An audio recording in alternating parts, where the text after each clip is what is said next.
service of CNC Worldwide.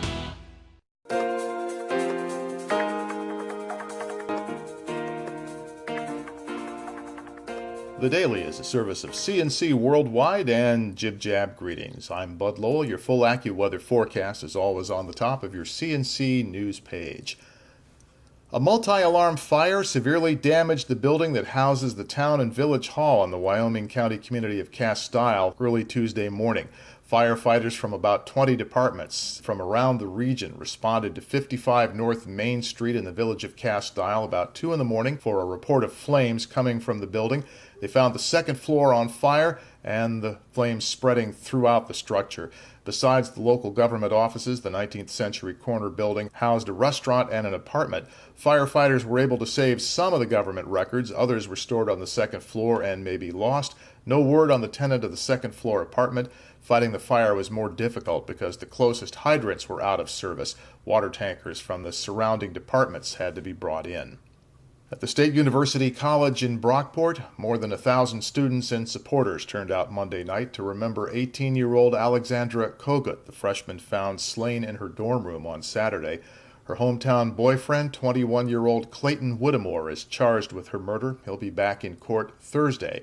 College President John Halstead said the school will commit to educating students about relationship violence. They're calling it Respect Week on the campus. One person was killed and 2 others seriously injured in a multi-vehicle crash in the town of Hamlin Monday evening. The Monroe County Sheriff's Department says a car driven by a pregnant woman was traveling south on Route 260 near Brick Schoolhouse Road when a truck pulled out in front of her. The car smashed into the truck and rolled it over. The impact ejected a male passenger from the car, and he was then hit by the truck. The male passenger died at the scene. Both drivers were taken to Strong Memorial Hospital, one by Mercy Flight. Deputies did not know their condition. Brick Schoolhouse Road was closed in the area of the accident.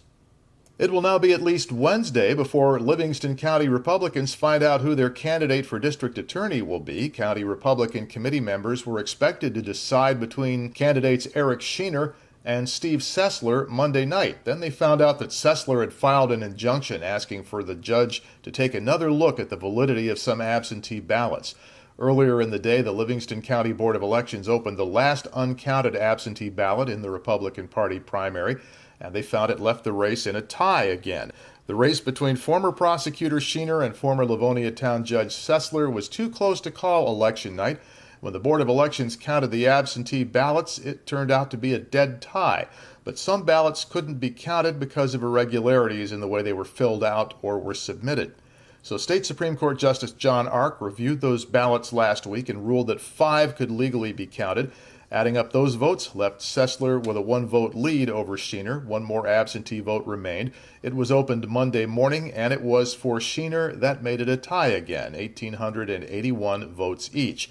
A tie means the Livingston County Republican Committee picks the candidate. The committee endorsed former prosecutor Eric Sheener before the primary, which means he will probably get the nod depending on what happens in this latest court action. Whatever does happen, Sessler will still be on the ballot as the candidate of New York's Conservative Party. Suspended Irondequoit police officer Jason Hughes has been found not guilty of assault charges in Rochester City Court. Hughes' brother James was convicted of assaulting Guillermo Franco Jr. inside a downtown club over the Memorial Day weekend last year.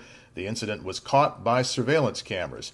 James Hughes was sentenced after trial to a year of conditional discharge, and he has to complete 50 hours of community service by December 10th. Officer Hughes has been on suspension since the charges were filed. Night work will be going on all this week through Friday at the 590 Winton Road interchange in Brighton. Crews are milling, paving, and performing traffic signal work to put the finishing touches on the diverging Diamond project. That means Winton Road will be closed nightly between French Road and Cambridge Place from as early as 8 p.m. through 6 a.m. It will reopen before the morning rush hour each day. Detours will be posted, and this is weather sensitive. If it rains, they won't be closing the road. For real-time travel information, you can look at www.511ny.org. And on a positive note, the Rochester area gets its first Trader Joe's grocery store on Friday. The West Coast-based chain has been working its way north from the Washington, D.C. area. It opens a store at Pittsford Plaza on Friday, October 5. Trader Joe's is known for organic and gourmet foods. Most of them are sold under its own private brand, as you can see here. These shots were taken at a TJ's in Bethesda, Maryland. To the left of this player window, you can find links to these and other stories at the bottom of the page, links that you can use to post news items, things you've written, shout-outs to people, birth announcements, wedding announcements, business openings, any of that sort of thing. You can post them directly to us through those links, and we'll get them up here because this is your community news source. Next news as it happens, updates when necessary. I'm Bud Lowell, CNC News.